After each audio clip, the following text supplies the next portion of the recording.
mo maglalaro tayo tatlo, tapos ngayon, wala kang laruan.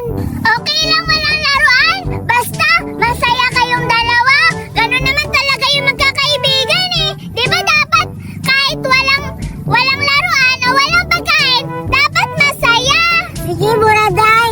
Gawa na lang natin ang paraan para makapaglaro tayo niyan ng ng teddy bear mo na tayong tatlo makapaglaro. Oo nga, Duray. Basta yung teddy bear na gusto ko ha, yung dal na kulay buhok niya puti, akin yun ha, yung yellow.